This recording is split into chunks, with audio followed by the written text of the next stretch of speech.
And we like, the professor's already just like, what is happening? Why are we doing this? We're doing stuff with our hands now, apparently. I'm okay. I think I'm You know, okay. It's been an interesting 48 hours. I'm fine. I'm fine. I'm fine. I think you're lying. we know you're lying. Anyways, we'll talk more afterwards. Let's assuage your worries and your pain because you are now tuned into the most vibiest wrestling review show here. I'm just kidding. Hi, we are here live, all you BC WrestlePod nerds out there.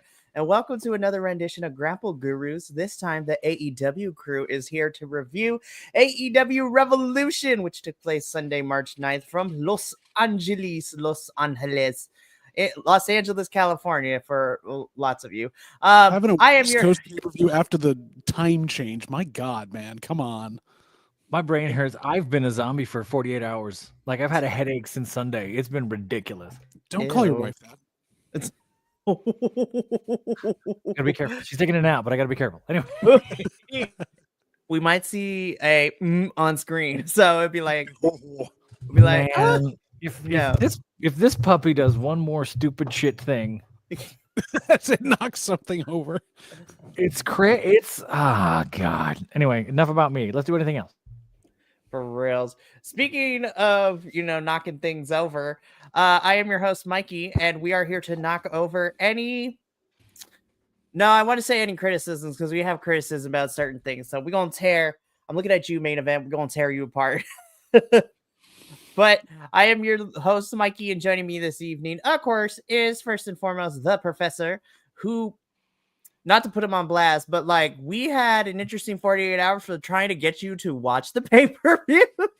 Because when I remember with Triller, it sometimes bumps you out or messes up the feed. So I didn't want to do that. And I only had an hour and a half. So I just decided to troll y'all. You know that As best wrestling I events could. are longer than an hour and a half, right? Well, I had other plans and other stuff that I'm trying to do everything. It's not my fault. I'm just saying, some of us make choices and, we prioritize different things in our lives. And some of us have to, not do fun things. Isn't this your first episode back in however long? Come on. I've watched it a couple weeks. I've been back for at least 2. I know. What we're saying, Professor, is that JVL was nice enough. I am not going to be nice enough. It's like, you had one job. Just kidding. No, You can crush me. That's fine. He No, did it is. his one job. He did the right job. You did the right job because you're still here. So, I the clips I've watched and stuff. I mean, I have enough to talk about things, but I'm still going to pull it up and cheat a little bit. I But feel like I should call Jesse at this point. I need a bald man that actually watched the show. wow, such anger. There is no anger here. and Disappointment. so to balance out the baldness, we also have the not so baldness, but with the mustachioed crusader himself, JVL is here. Hi, JVL. Thank you for being at the watch along on Sunday and watching that whole entire thing with me. It was a long night. Oh, I'm very happy to have done it for you because now you owe my partner a lot of different favors, which is perfect. I know. And I am more than happy to oblige to your partner. Especially after having to deal with me for the last 2 years. Anywho, Ooh. so before we get into our breakdown of Revolution, just if you like what you see here and you want to see more shenanigans behind the scenes and things like that, follow us on the social medias where we do report cards for all the weekly shows and the pay-per-views. You get to watch out of context clips that will surely not come to haunt us down the line when we're trying to apply for other things.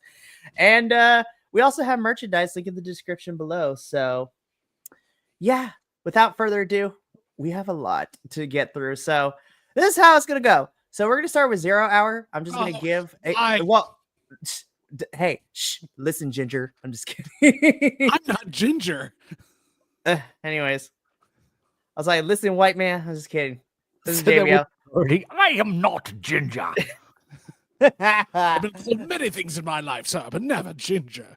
Sir, I was like, listen here, you mustachio crusader. This is how 0 Hour is going to go. I'm going to give a sentence. If anyone cares to join in, if not, we will move on before we get to the main card because I don't feel like spending 30 minutes or so doing this. So here we go. Here's what you missed on 0 Hour.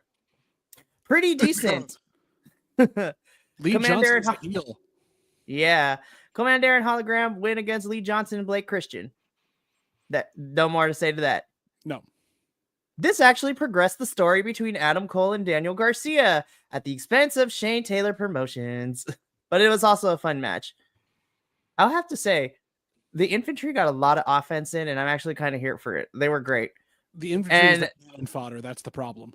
Yeah, that's the other thing, too.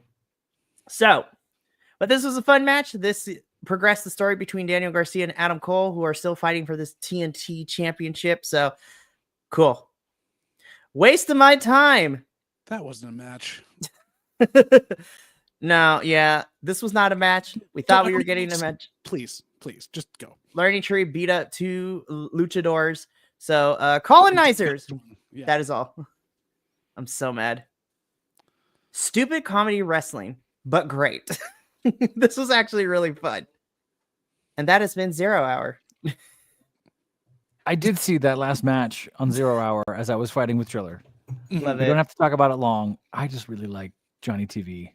I really like everyone who was involved in this. I have no idea who Big Boom AJ is or why the hell he's there. But this was super fun 15 minutes as I was fighting with Triller. This is his second match. He had a one on 0 Hour for Full Gear in November too. So, And he's a friend of QT Marshall's. and he is also a YouTube personality too. So this is YouTubers done right. Oh, that's I guess. why. That's why. I'm So- important XM collection though. They were hilarious. Mason Maddox stole the show for me. He is the AEW version of Orlando Jones from TNA back in the day, but done right. Good to know. So, yeah. All right. So that was 0 Hour. Now let's get into why we're really here. The main card. So there were 9 matches. Most of them I enjoyed, except for like 1 or 2, which we'll get into when we get Really there. just 2. It's really just 2. So I have questions as we go through here, but why are you mad? I'm not mad. Such anger. Disgust. Am I disgusting now? This took a shift. Wow. This took a turn. I'm just saying, you know, I give and I give for 2 weeks and nothing from you. It's really what it is. I didn't even say that. I didn't even go that far. I didn't even come back. I just laugh. Like, oh no. That's okay, Professor. Because you We know I'm treat you completely joking with you. That's the nice part, hopefully. But That's okay, Professor. We treat you right on WWE. Anyways. So, main card time. We got a lot to discuss, so let's just jump straight into it. We kicked off Revolution with our first match of the night, which was MJF versus Hangman. Still aggro, question mark, Paige. aggro enough. I mean, between the fact that he opened Max up the hard way with his belt buckle and a power bomb and then, you know, took him to town. Yeah, I think so. Why does MJF look like a Las Vegas magician in this photo? Mind freak. Just kidding. It just has that sort of like now playing at the MGM. It's the Oh steeple my- figures. It fully is. It's like, That'll do it. Yes. my goodness. No, this So- was a pretty good back and forth opener. I thought Mhm. this was got the crowd right where it needed to be.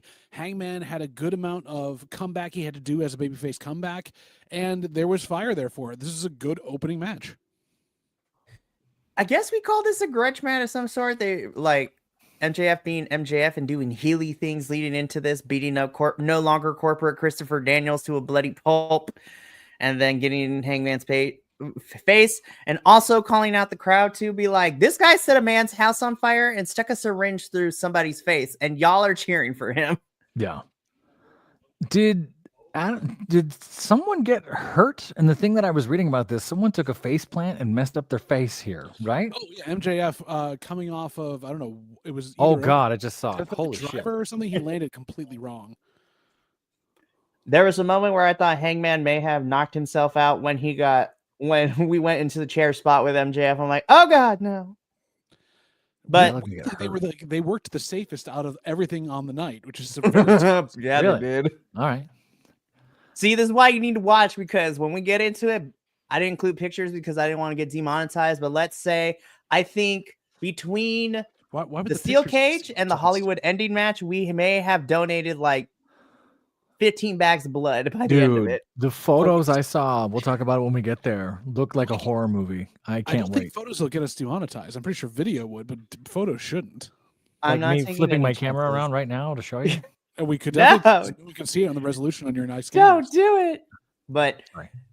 Hangman Page does pick up the victory here. I agree with JVL that this was a very strong opener and this was a fun opener.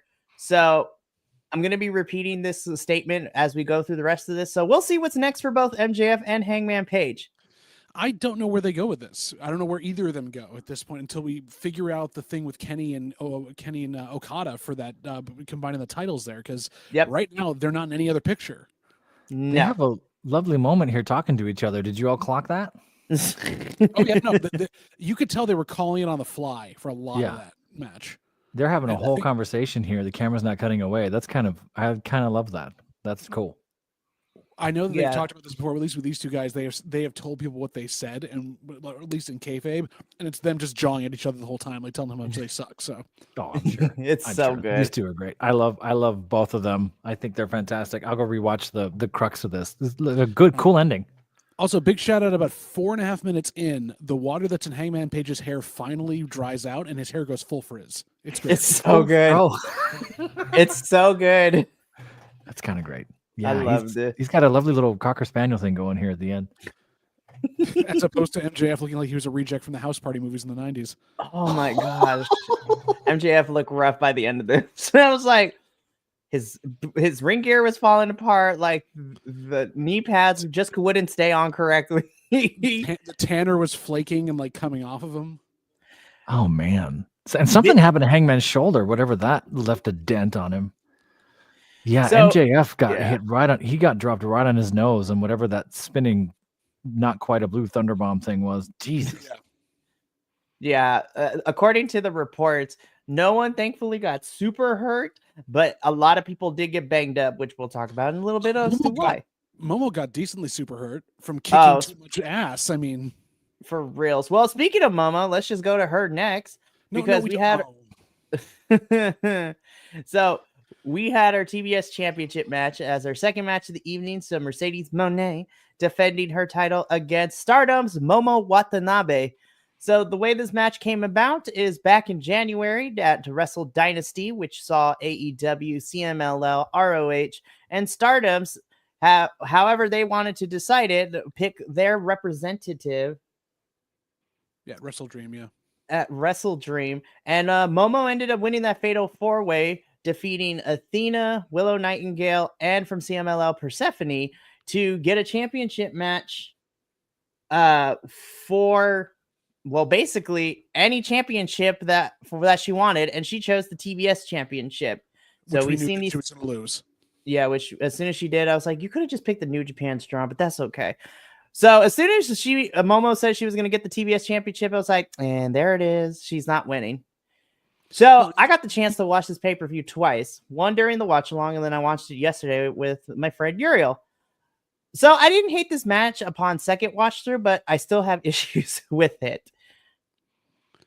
Now, normally They're calling it in the ring the whole time too, and it's not working. no, it is not. Like we spend a good 7 minutes with them just kind of testing each other out, doing dance off for some reason.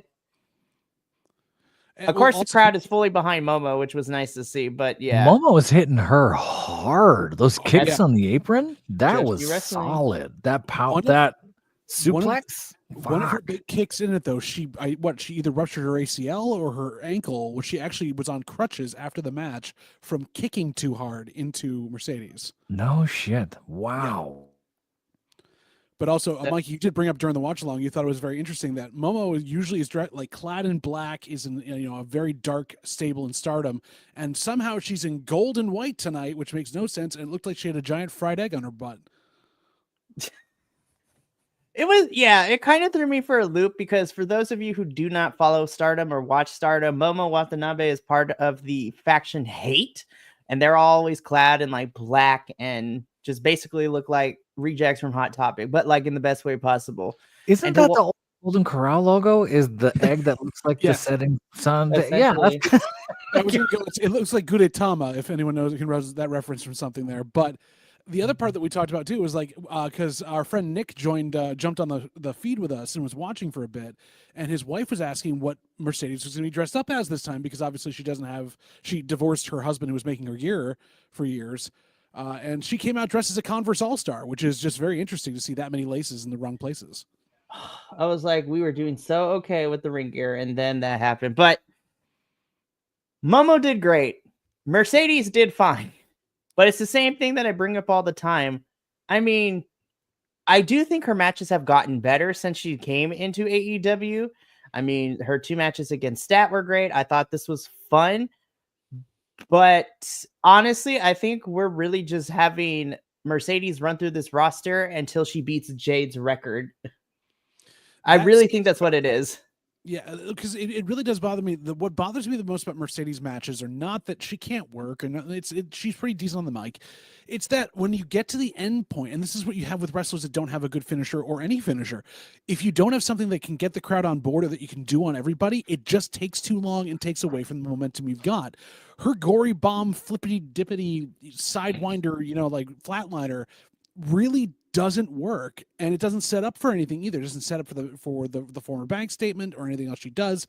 It's really just like, I have to see if I can get you on my back, walk you around for a while, and then hope you don't break out of it when it's very convoluted.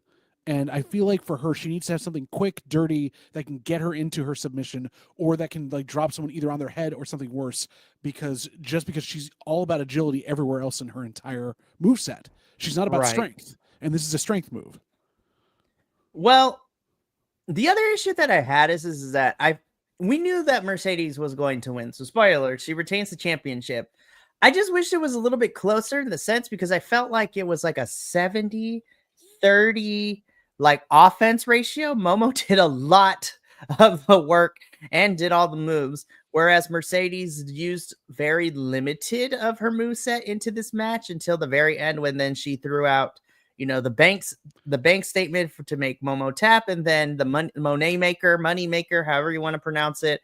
I still hate the setup for that. Like you said, it takes way too long. It's way too much. Well, I was like, go for it. You're right in that fact that Momo had 70% of the offense. She was the babyface in this match. Isn't the heel supposed to do most of the work to beat up the babyface so they have a comeback? Everything I'm jumping through was Momo looking strong. Mhm. Mercedes Moné upside down, getting kicked. I'm pretty sure that looked like an ACL tear to me. Like, that was devastating. There's a missile drop kick right after that where that was all gas, no brakes. Yeah. I don't know. That's a tough sell. Is this Mercedes protecting herself, or that she doesn't feel confident doing it because she hadn't worked with Momo enough?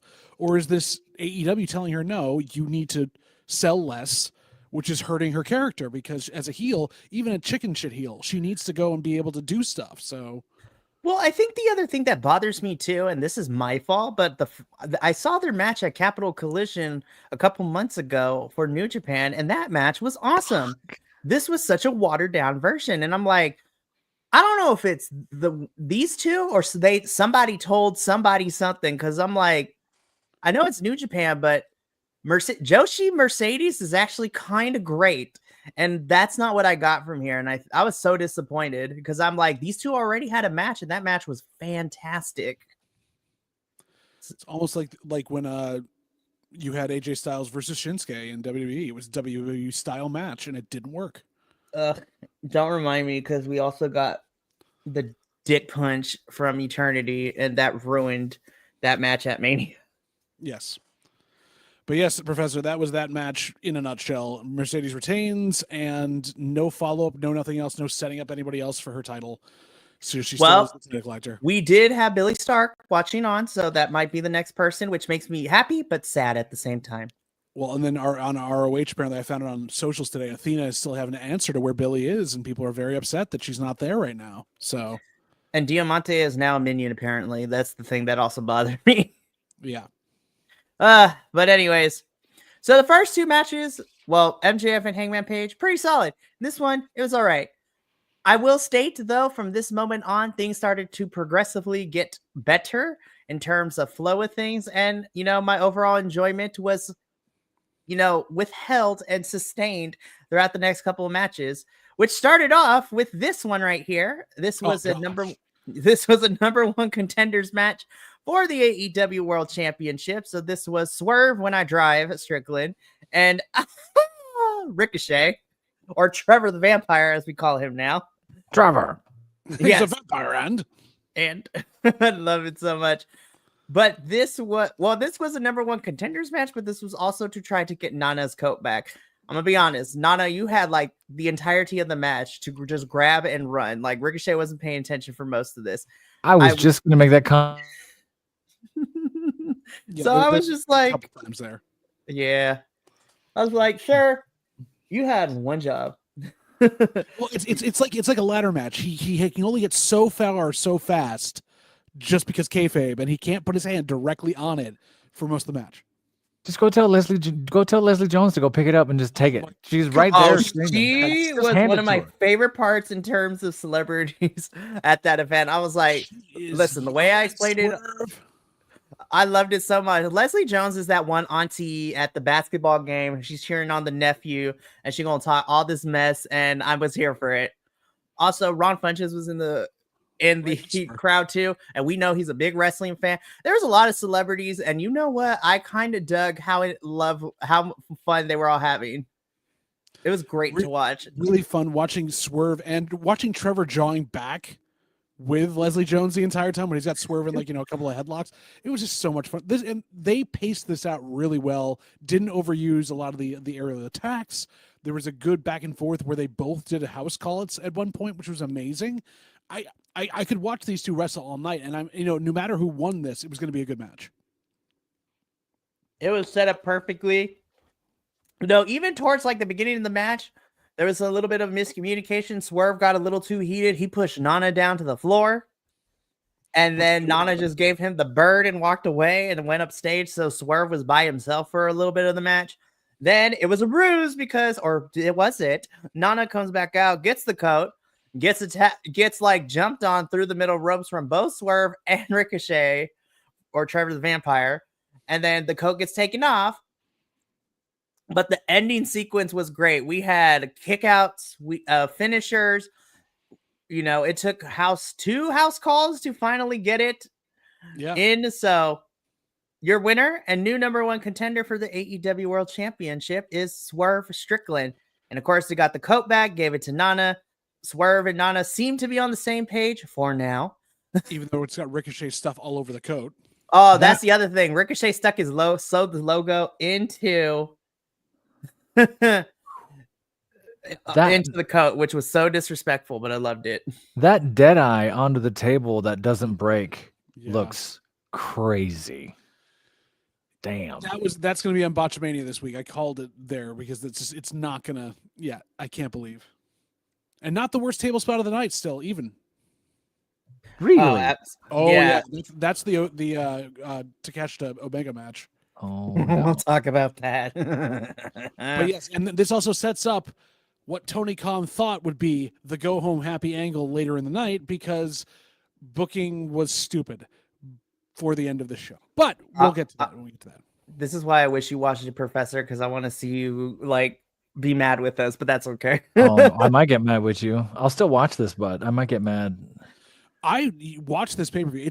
This was a to A+ pay-per-view up until the final match, and that dropped it down to about a B just because of that final match. But everything else on the card kept it up. So yeah, if the final match had been put in the middle of the card, this would have been a pay-per-view. Oh, absolutely. It was, the ending really soured it, but we'll get there because we're going to continue talking about the good things. We knew Brody much better than it had any reason to be. Right, but I think that's a testament to, Okada's pretty good, but Brody's always so damn good in the ring. Like, Brody has never missed for me, honestly. How did they get anime flames in Okada's hands? What the fuck? He was born with it. It's Maybelline. Maybe it's Maybelline. No, maybe it's Japanese. Yeah, he just has that power. Wow, that's He does, but the two of them together worked really well. Even with Okada, I think it was on either a rope bump or something else, cuts open his left bicep and is bleeding all underneath his armband, getting it everywhere else, which had to be a friction burn. These two beat 7 styles of crap out of each other, and weirdly enough, they only knew about 5 coming into this match, and so it just was bizarre to see that. And then just the ending sequence was perfection for the two of them.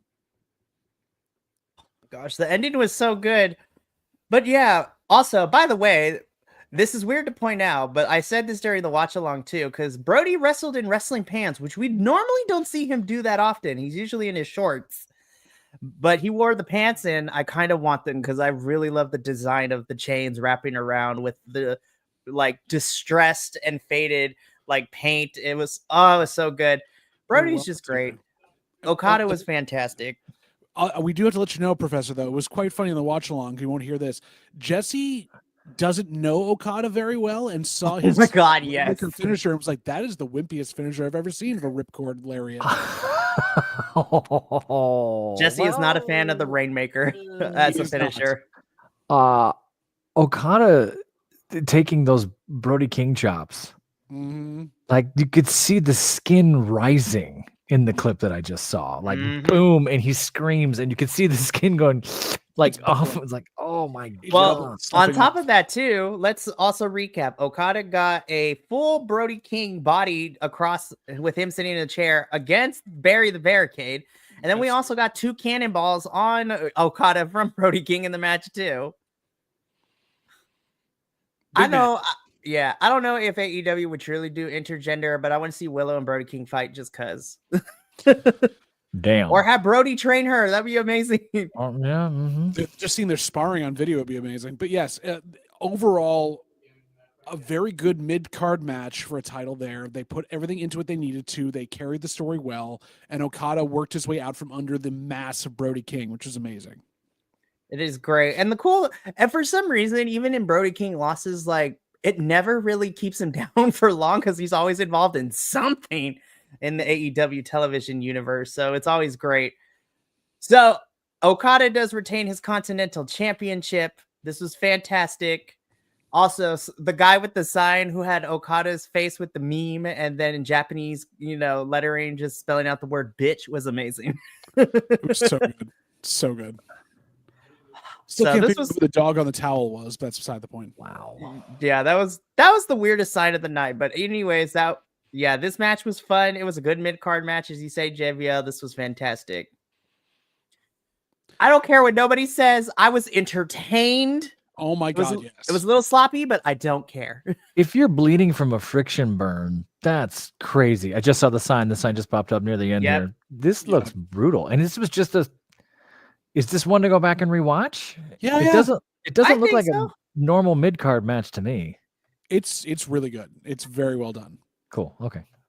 So is this one though overall. And when you have people that make the Outrunners look tiny, it's hysterical. I have to give props to the Hurt Syndicate because they both Bobby and especially Shelton played along into the antics of the Outrunners during this match too. But okay, so to kind of get on my little soapbox real quick, I don't think people talk a lot about how Bobby and Shelton have always been down to do whatever in wrestling. They don't complain about it. They don't have an ego about it, especially Shelton Benjamin. I had such a newfound respect and a change of perspective on Shelton Benjamin after he went and interviewed with Chris Van Vliet, talking about,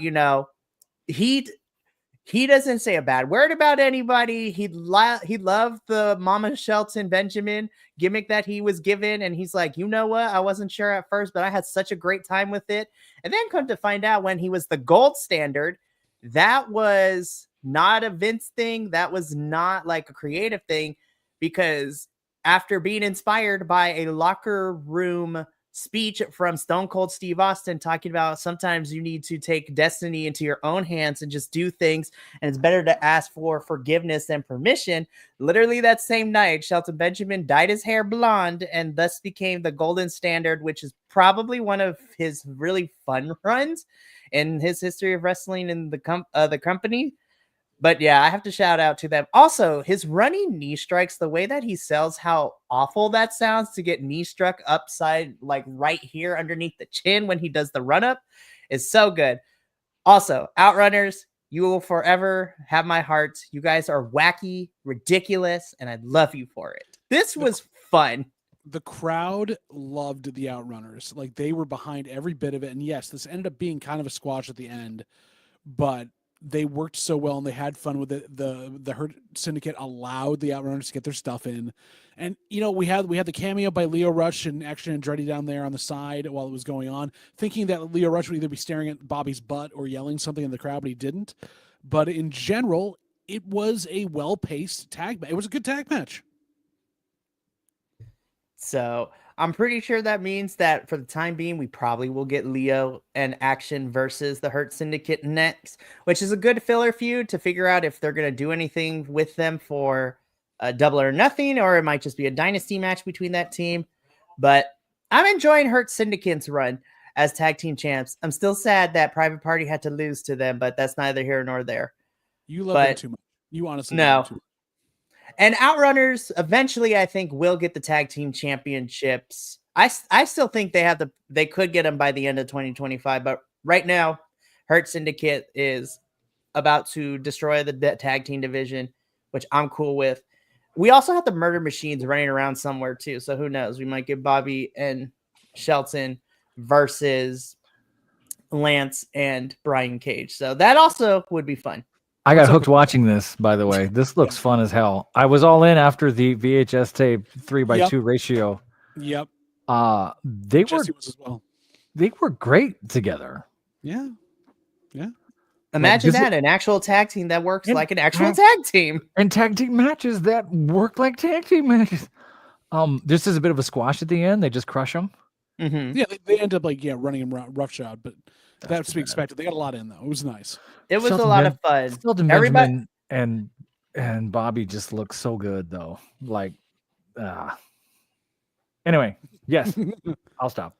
I had such a great time with this match, and I was smiling by the end of it. I was like, good job. This was fantastic. All four people in this match get their flowers. So let's go on to our next match. Oh, this should. Oh my God, yes. This should have been the main event.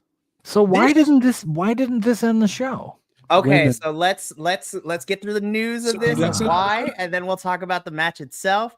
So in the post scrum, because the last 4 matches of the card, Tony Khan said during the scrum that, you know, honestly, when he was asked how come Tony and Mariah didn't main event, Tony said that, well, any of these 4 matches could have main evented. And so we had 4 main events, which I was like, which equates to a cop-out, Tony. I love you, but that was a cop-out.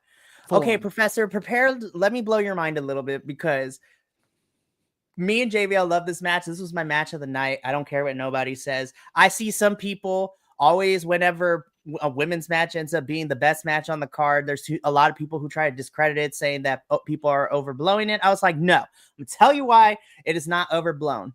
They were only given 12 minutes, Professor, for all the stuff that they had in this match. This was only a 12-minute match. That's some bullshit. Well, the event went on for almost 20 something. So let me break it down for you. So this was a 12-minute match. Takeshita and Kenny, 28 minutes and 36 seconds. Will and Kyle, 28 minutes and 15 seconds. Cope versus Moxley, 26 minutes and 23 seconds. The last 3 matches got almost double the amount of what Mariah and Tony did, and they still made this my match of the whole entire night. They told a better story. They went all balls in. No pun intended. They definitely did that. We had Toni Storm gigging herself like Eddie Guerrero in the middle of the 2000s. She gigged herself too deep, Professor, and she was crimson masked by within 3 minutes. Those are the photos I saw. I'm coming up on that right now. I just saw the running thunderbomb off the stage onto tables and cords. She gigs herself down by the ring when they get to the ring. Yeah, so let's do a play-by-play, because within 12 minutes, they packed in a lot. which is why I wish this main evented. And could you imagine if they were given 15 to 20 minutes to space all the stuff they did out? Well, on top of the fact that just the visual for the end of the show when they pull back and it says "the end" on the Tron. So okay, this is the one match I will do a play-by-play for because it was that good. So Mariah makes her entrance. She looks like a disgruntled bride, which I loved. Tony comes out. Mariah runs up. They begin fighting. There's already a DDT on top of the stage after they try to get thrown out. A taser comes out within 2 minutes of the match. Luther takes it away. Mariah is able to catch herself from slipping, and she kicks Luther into a pyramid of champagne glasses on the table on the stage. So that was great. That's the first 3 minutes. And then Toni Storm grabs Mariah May and basically throws her through the table off the stage. So that was the first 3 minutes. Tony and Mariah make their way to the ring. And within the rest of the match, we get chairs. We get a chain. Toni Storm gigging herself too hard and she's bleeding all over the place. We had a hip attack from Mariah with a chair onto Tony. Then just got to the Crimson Mask. Wow, that doesn't even look real. But Yeah. it is though. Oh, Wow. and it's not just Tony too. We're going to talk about Mariah in a little bit because she also was covered in red by the end of this too. But then after all of that, we get into the crazy spot where both women take out a bucket full of glass. They wrap their hands in duct tape, dip their hands in glass. No, then they begin did to punch each other the with glass. Kumite thing. Did they do did the Kumite? thing. Yeah, they got gaff tape and did it. They're like, Kumite. oh, but it gets And then- crazier. Then they spread the glass from the buckets on the ring, and we're dumping each other on that stuff. Power And bomb, storm zeros. Then Mariah maybe with the ends up, like, bottle. shoving a broken Oh, bottle up her gross. Tony's Yeah, gooch. Like, it was crazy. She can't even see. How can she see? And she The couldn't stand overhead, up for a bit. it's You can so see- crazy. You can see when the adrenaline kicks in and she finally can stand up straight and she keeps going. It's nuts.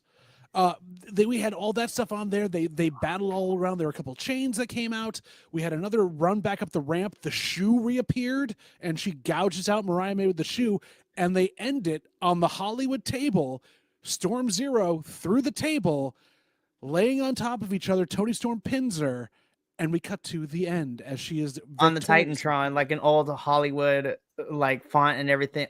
This was such beautiful. And on top of that too, Toni gets her lick back before going to the table spot because then she takes the belt and starts whipping Mariah with it like Mariah did to her when Gold she side turned. down. Gold Side down. The professor's This like is crazy. Yeah. 12 minutes, Professor. That is what This- they got This is better than the Britt Baker lights out match that she had with Thunder with Rosa. Thunder. Oh, this is like that replaced it because that was my forever favorite. This is now my new favorite because this is the ending of this current chapter of this feud. This is a story we've been telling for the last year and a half. This, to me, within the last couple of years, this will go down as the best women's story that professional wrestling across any promotion has ever had. With what they have built in these three big rubber matches for me, Mikey, is these two will now be forever linked. Like Sami Zayn and Kevin Owens, they can run this back anytime they want. They can bring the two together. They have instant beef, and they will go. This might This be was- one of the better hardcore matches of the last year or so. That's what I'm saying. But Right? the AEW women always bring it with the hardcore. Like, this is my favorite, but like, there is still like my favorite AEW hardcore matches. Most of them are all the women's matches we had. Yeah. Like, again, like last year we had the Chris Statlander, Willow Nightingale, like street fight at All Out. Lest we forget to the bunny and like bleeding all over the place, like Being lights choked up out in the between. drink. Yeah. Oh, it's so good. But I'll say this also. This was bloodier than the cage match, which had all the types of stuff in there. Yeah. This This is- was amazing. This is bloodier than the Terry Funk tribute. Yep. 100%. What blood? This is bloodier than the Halloween match, Halloween belt thing too. But that, oh my god, this is great. It's a massacre, and it's still has the storyline in it. They're both still telling an amazing back and forth. They're pulling out all the stops and putting their bodies on the line, and they stole the show. And this should have ended the night. As I was yelling at Mikey on the watch along, that's real glass on the canvas, and we have to go to a Kenny Omega match next. Are they going to roll up the canvas quick in the 10 minutes we have? Are they going to be able to get all this off the outside? Or are they going to fall on more glass? Like, why is this the last? This should be the last match. Man, this was crazy. And this ended up being my match of the night. And it's on my short list for matches of 2025. And Tony I've seen retains. half of it. I'm ready to put it on my list for 2025. You got to This watch is the whole thing when you get the chance. crazy. This is the one that I feel like you should watch. I've from just been beginning letting it to ride end. since we were talking, and I guess I'm halfway through because it's only 12 minutes. This is beautiful. It's a shame that it was only 12 minutes. Okay, but hang within on. that 12 minutes, I can't screenshot this, can I? No, probably No, I not. don't think it's going to let me. Oh, yeah, So- it did. Can I show a photo? Is it going to mess anything up? no, it should be fine. He doesn't want to. Go for it. It's fine. Oh, it's not going to let me. Is this the You shot son of a bitch. overhead when you look at her, and it's like the cameras are tweaking out? She because is they staring can't get directly the at that scene? camera. You cannot tell me otherwise. This is one of the craziest things I may have ever seen. Yes, that's yep. That is the shot we're talking about. Like, moneymaker What? right there. It is a thing of Y'all- beauty. Oh, my God. No wonder the internet's going crazy. Okay. It is so good. All And then, right. like I said before, people are saying that the internet is blowing this match out of proportion. I was just like, it's because it's a women's match. If this was a men's match, Right. I don't think you all would complain. They're going Because to then I look at marginalize- Kyle. Because Yeah. then I look at Kyle and Will, and I don't see anybody complain. If this was a John Moxley match, no one would bat an eye. Right, but Well, what's interesting is I found Kyle and Will clips everywhere. I didn't find this anywhere. I saw screenshots and I saw like 30 seconds here and there. I saw the shoe bit that's here at the end. Yeah, but you didn't see the Taipei death match with the glass. No, it's so good. This I was love that amazing. movie. I want to see Kumite every week. Come on. So I love that that's your reference to that, which I know that that's part of it. My reference for that is Hot Shots Part 2. Oh, with the sprinkles. Yeah, all the candy stuff. That's I amazing. mean, still a good reference though. Still a good reference. Yeah, give these flowers. They have told the best story in any promotion for any women's division. And again, if the reports are true, I need RJ City to get a raise and be more involved in women's writing. Like, holy crap. Listen, if this was the brainchild of Yeah, I these know what two you just plus saw. RJ I City, know what you just saw. it was the glass spot, wasn't it? Yep. It's either that or it was Mariah May getting dumped on her head and then coming like up with the actual stuff on her face. Yep. It's one of the two. I just jumped ahead. I'm at the last seconds of Yep. face-to-face blood with heel shoe. Yep. Digging it in. It's so good. Oh, no. Oh, God.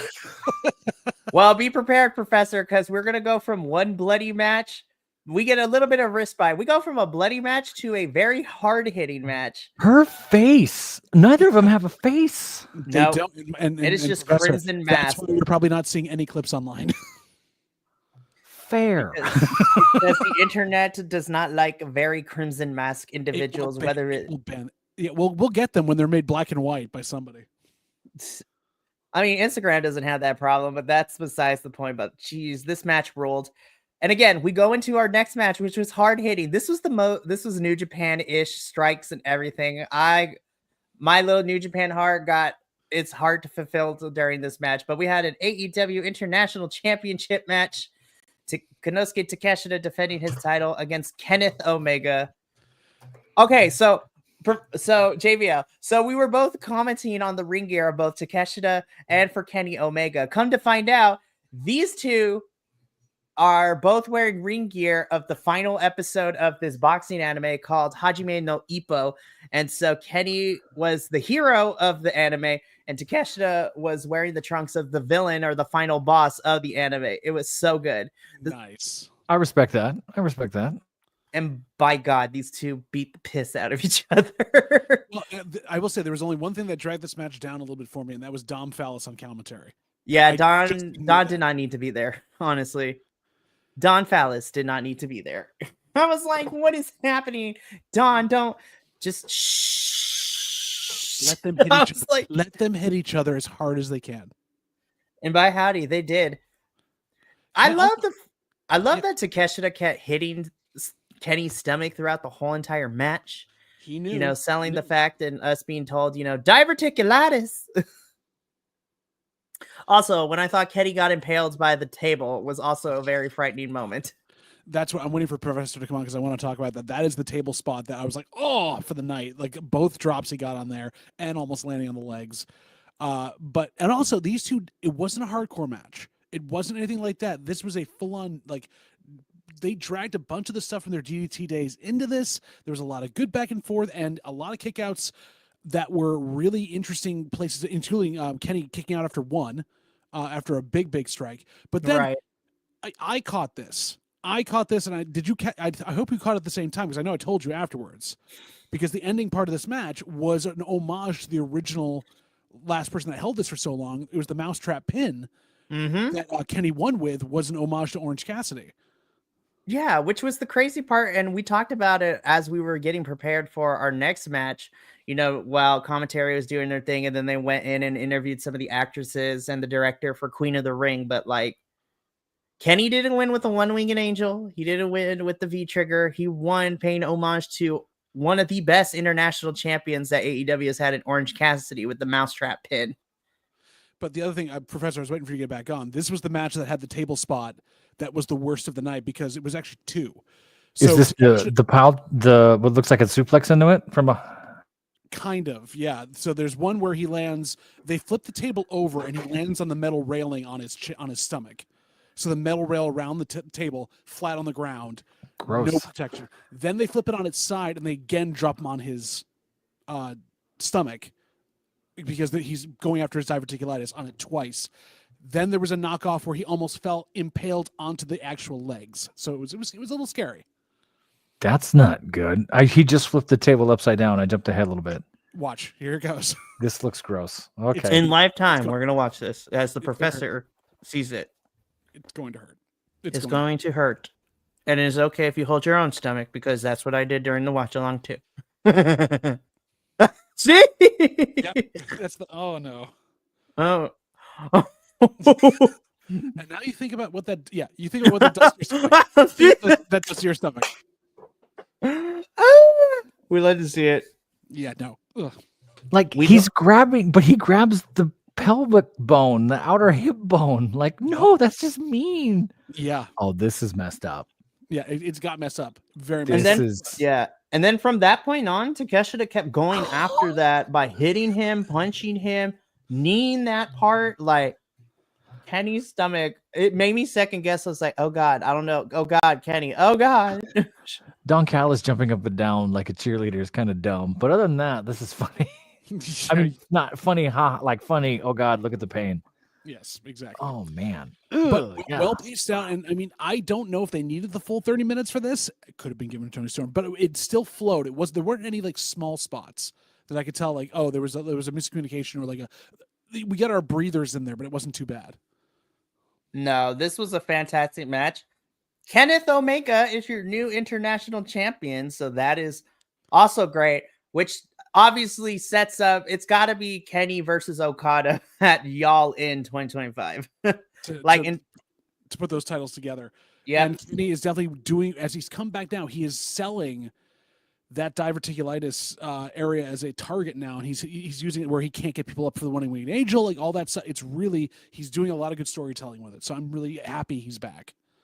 No, and this match still also, like we talked about, protected Takeshita because the mousetrap pin was what got him and not a finisher. So, man, Takeshita has had such a fun run with this championship too, given the fact that he's actually gone over international places to defend this thing in Mexico, in Japan. Like, his track record of his opponents have been really good. Speedball Mike Bailey, Josh Alexander in Canada, Tomohiro Ishii at New Japan, which was fantastic, by the way. That match at Dynasty was great. He's also fought in Mexico, like literally 2 weeks. He defended the never open weight, but he still had the international championship. There's blood all over the place. And to see him cry being accepted by the Mexico audience was such a thing of beauty to watch for Takeshita. I'm like, I'm ready for him to hold the AEW World Championship within the next year or two. Like, I think Takeshita has definitely earned it, and I cannot wait. So good. This match was amazing. It's fantastic. So. Very much. Oh my God. Talking about bloody messes once again. Like, geez Louise. I wasn't sure how we were going to end this match, but I think we have, just like with Mariah and Tony, in a shorter amount of time, I think this is the separating point between these two for now. But also, why was this second to last? Again, God, it was bad booking, I should say, because the crowd was dead by the main event. You can't follow this. You barely could follow Mariah and Tony. You can't follow this. I feel like now I would have put it maybe a little bit earlier in the show, but at the same time, I feel like any match afterwards was going to have a tough time anyways after this. Yes. But damn, this match was also brutal as hell. I will say it took a couple minutes to get it revved up because it started off slow and methodical. Well, I loved that about it because Will. No, that's what I'm saying. I do too. He spent the first 3 or 4 minutes showing the crowd, hey, I do a lot of aerial stuff. It's hard for me to get up behind the ropes to get where I do this for the springboard stuff. I don't know if I'm going to have my full arsenal to take on Kyle. It was beautiful to set it up that way. But this match had everything that I wanted from a steel cage. We had crazy spots. Will and Kyle ended up bleeding. Will also wearing a crimson mask throughout this match too, which was wild. The two spots I saw that are all over the internet right now are the bat spot. Yeah, Mark Davis bringing in the bat, and the tax. That tax spot looks crazy. But the craziest spot of the night, which had me and JBL worried when we talked about it afterwards, is when Kyle and Will get to the very top of the cage, and Will gives Kyle a Spanish fly from the very top of the cage onto the mat. And he lands sideways.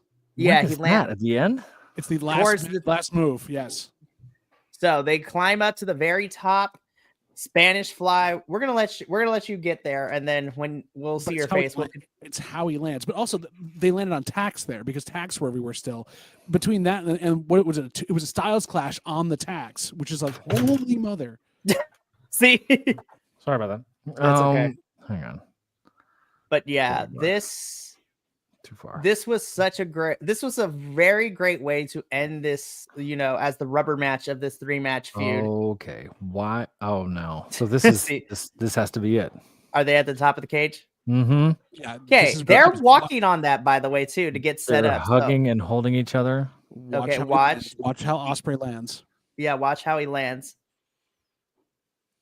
And then watch it in the replay too, because the replay does it better. See?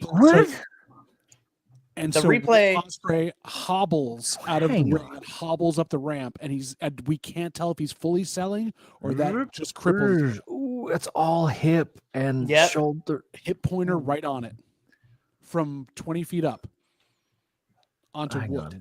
How about for the third time? At least he missed the tax. Barely, yeah. No. Barely. But between that, Mark Davis got involved. I don't even know if he needed to get involved for this, but it was a nice way to put the United Empire together, including that like sympathy spot when he pulls out the armband from his junk.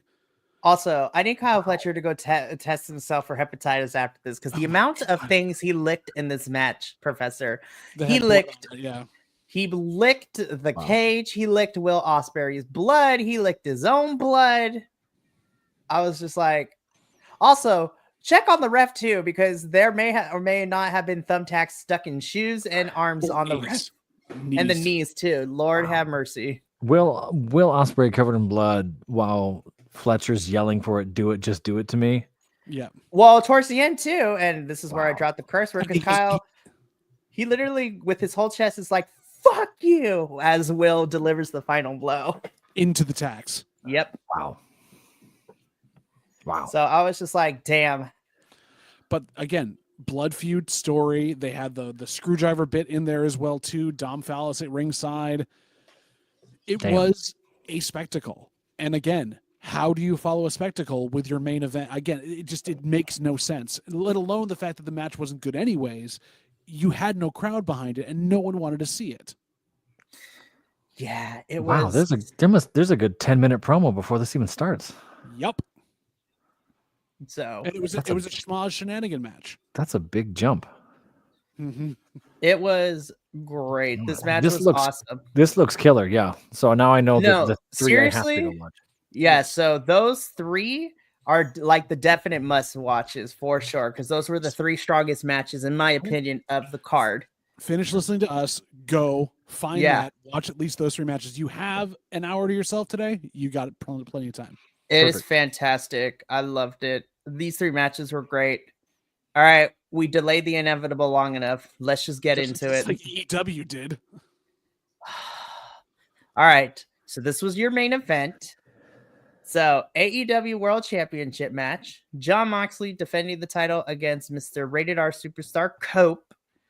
No Death Rider. Well, okay. For the majority of the match, there was no Death Riders, but we'll get into that in a little bit. So, okay. So let's talk about from when the bell rang to about the 23 minute mark of this match. You mean a standard WWE match with a lot of rest holds? God, I was so bored. Okay, bored's maybe not the right word, but I was like, wow, this is our main event. That's kind of sad, you guys. Like, what is happening? This already, just the 2 minutes I've seen here, it feels paced like a WWE. It was the most WWE AEW match you will see. But yes, we get exchanges, a couple of big near falls. We get a back and forth on certain things. Not a lot of hardcore stuff. You know, obviously they can't do anything to top what happened during the night. We build and build and build to Moxley getting knocking the ref, getting mad at the ref, knocking the ref down. There's a visual pin on Mox by Cope, and then Wheeler Yuta appears, and we don't know is he going to be with Cope or not, and he ends up beating the crap out of Cope. So he realigns himself with Moxley. So I was like, what was that 2 weeks then? So they're beating each other down. Then there's the fight back at that point. And Cope knocks down Moxley and gets Yuta knocked out. And who should appear to put more smiles on it but Christian Cage? In his turtleneck. Middle of the match, without people really being out, brings his little contract down, signs it out. So now AEW at least is getting rid of this, MacGuffin that they've had for a half a year that isn't going to work. Since August, yeah. Well, which I'm pretty sure was put in there to further the Luchasaurus feud with Christian Cage, and just we lost out on that because he's basically out indefinitely. But Christian Cage gets in, gives a spear, gives an impaler, gets knocked away from that, and Moxley puts Christian in the bulldog choke to retain his title. So Cope doesn't get the loss, Christian eats it, and Mox retains. And Christian no longer has a cash-in. And the Death Rider storyline continues. It was too long. It did not need to be that long. You had the story set up with the schmaz, give them 15 minutes. But then, if it's a 15-minute match, you don't want that closing your show. So put it in the middle of the card and move Tony and Mariah up here and give them 20 minutes. Give them 25 minutes. Yeah, Professor. So Christian was just there to take this choke out? Pretty much. Yep. And to get rid of his MacGuffin. Why, though? That is the right reaction. Oh, so Christian Cage is out. So he chokes him out. So really Yes. there's no... Okay, that's But dumb. even still, I was like, what did Christian do to make somebody mad? Like, what happened? Yeah, this Death Riders thing, it doesn't even feel like Moxley's idea anymore. It just feels misplaced and odd. Here's my going forward theory Booker hat hope. This is the soft reset. They finally have gotten traction over the last couple of months. They've actually gotten their storylines in order, but this Death Riders thing and this contract have been hanging over their heads. They can now clear this out. Cope can go feud with Christian for a bit more and finish that story out. Moxley is now going to have to keep his eyes open for Swerve, who is his number one contender, and whoever else comes after that, so we can get rid of the Death Rider stuff and actually focus on building up our superstars or bringing someone back up, and we can blast this out of proportion and not have to hold on to two old men holding onto a belt. Professor's still like... Well, he's watching the end of the show probably, which is the go-home happy angle that Tony gave them. Yeah, As I'm watching Mox walk away through the crowd. And then Nana comes out. Wait until he's in the tunnel. Yeah. I won't spoil it. But somebody becomes, I am vengeance. I am the night. I am Batman. There's a lot of lights. Yep. Just watch. Keep watching. Yeah. People. But the thing about it is that this is what Tony Khan thought would make up for the fact that this had to go last. which, spoiler alert, Antonio, no. And Tony, no. Tony, no. We'll wait for Professor to be right there with us, but So Nana's in the tunnel. yeah, here he comes. So you know something's going to happen. The security comes out, and Security then comes to get Nana because Nana's dangerous. Oh no, they're coming to. Oh, I see. Then you hear the Batman the Animated Series theme start as we pan upwards. And you see who's waiting there on the thing.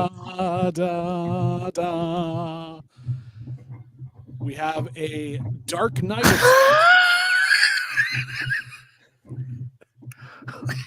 Who swerve stomps. Oh, from the okay. Yeah, Okay. her buddy. I thought he was just chilling there. No, keep watching. It was like 15 seconds too long of him just waiting.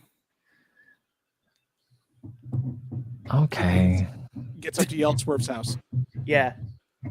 I don't hate We're- that, I guess. It's not a bad thing to make people happy, but you could have done it in the middle of the card. This should not have ended the show. All I can say is Swerve needs to save us from this. That final shot, it should have been the final shot of the backlit Swerve as we pan out of the thing right here. That's the shot. Okay, yeah. I called it. It's like I'm in the booth. All right, that's cool. Go figure. So yes, that was the end of the night, Professor. That is what we left on after we were so extremely tired. That was at what? My time on the East Coast, 12, almost 12:30 in the morning. And it was 9 online. Yeah, waited for that. That's a long time. Yeah. And after being emotionally drained from the previous 3 matches. The whole crowd was also not into this No. too. Oh, hello. I know, needy puppy. Puppy needy. Puppers. I Hi, wanna see puppy's puppers. chewing on my chair like to get love. Hi. Oh. Hi. Well, it You're- looks like it's a little husky pup, so probably. Yeah, he's a wild little. Hi. Aw. I'm in the middle of something. Hang on. It's okay. His opinion matters too. Aw. His puppers. What do you think of John Moxley and Cope? Coop. Oh, you can. He's hear just them? like, Well, I don't know what that means. But yes, so that is the end of our show. The reason why this got knocked down from an pay-per-view down was this. Sure. yeah, that match, which is the ending, ruined it. Like the match itself, it was fine. The ending really soured me though. And then the non-answer at the scrum afterwards about why he can't. That made it worse. I don't know. Well, like we've talked about, I think with WWE doing Evolution, I think that the women are going to get their own on AEW eventually because they got to copy each They other. better. Right? And it'll probably be really good. Who invented women's wrestling in AEW? Because Stephanie McMahon invented women's wrestling in WWE. So Tony Khan's going to mess it up. It looks solid. I will rewatch what we've talked about and take a look at. I know. Hi. yes, you should watch those 3 matches. You do Yeah, not fine. need to watch. You've watched the finish now. You've got it. You're good. I know you're needy. Okay, hang on 2 seconds. I'll be right there. Easy baby. Easy baby. Easy baby. Ish to baby. So, yeah. So overall, I enjoyed Revolution, and despite the not fun ending of the main event, I still thought this was a very solid pay-per-view and probably one of my favorite AEW pay-per-views within the last couple of years or so. Revolution in general always comes through for the most part. Yeah, which is very harrowing because it always starts the year off, and then as we get through the year, I was like, oh God, what are we doing? But you know what? I feel like the way that I say this, and I'm going to quote our favorite personality, Simon Miller, and all this too. I think Simon put it very well, despite the ending. I do think this is a reset on, we got through everything. So now AEW hopefully can start fresh with, who's next for championships and feuds and storylines and things like that. So I'm hoping that's the case because we've been needing a reset for a little bit. And it seems that we're now kind of like finding new directions to go with everyone. Tony Mariah is done, so we shall see where that goes for both of them. Swerve is about to collide with Moxley at some point. If not at Dynasty, I would not be surprised if we get that match at Double or Nothing. Kenny is our new international champion. Okada still has the belts. The Hurt Syndicate are still in their beginning of their tag team championship run. We'll see what's next for Billy. Billy Starks, hopefully, and Mercedes. There are so many places they can go. Yes, very much so. But that's going to be it for Grapple Gurus for Oh, what's up, AEW Professor? Revolution. No, I was just gonna say, like, it seems like all the storylines progressed. There's still the question marks that we kind of sort of had, but at least we're going somewhere. I agree with the soft reset. I think that's fun. It seems like Tony and Mariah were probably the match of the night. It was Fletcher and match of the Ospreay night right there is against close second to me, but I'm excited to go watch these through. And I'm glad you paraphrased Simon Miller that way, Mikey, because I thought you were just going to say, ow, my tongue hurts because I nearly bit through it. He during a bit match. his tongue during his match. Oh, I love him for being honest. It's like, it's really hard to talk, you guys. Yeah. His tongue is all swollen. It's crazy. But And now, Simon's going to be busy in 2 weeks too, because he has his championship to defend at Progress. Fix your heart. So that's going to be a fun show. But that's it for us tonight. Yes, it is. So thank you for tuning into Grapple Gurus. So that is it for AEW Revolution. The next AEW pay-per-view is Dynasty, which is Sunday, April 6th, coming to us Dynasty. live from Philadelphia. So that is where that's happening. We will wearing the singlet at that point. Well, that is the final pay-per-view. So once that's over, we're going to get your size and you fitted JVL, because at this point, I have run away as the champion for the AEW Predictions League. Am I in the middle? You are in the middle, so you are not punished. You are part of the sandwich. Yeah, so JVL, we will get, once Dynasty is over, we will get you like sized up, fitted, and I will order the thing and send it to you. I'm looking forward for Lycra up my ass. It's going to be fun. So I'm just excited because I get to be Mikey 2 belts, because I'm also the projected winner for TNA too. Well, I'm gonna have to wear the WWE one. I'm on the bottom for that. Well, okay, we're not quite there with WWE yet, because it is still way too close. Honestly, Professor, for you, me, and Minnie, WrestleMania is either going to make or break us, because it is still way too close. We're all like right there. I'm getting hosed. I still have McMahon in my brain. I picked the McMahon plot line. I don't pick the pulled Papa ahead Helmsley plot line. barely by 1 point. So I dethroned Minnie after Chamber because I got the perfect sweep, but that's because I'm the only one that picked Kevin to beat Sammy. So that's the only reason why. But yeah, so I mean, it's the official announcement, JVL. You are a lovable loser. I'm just kidding.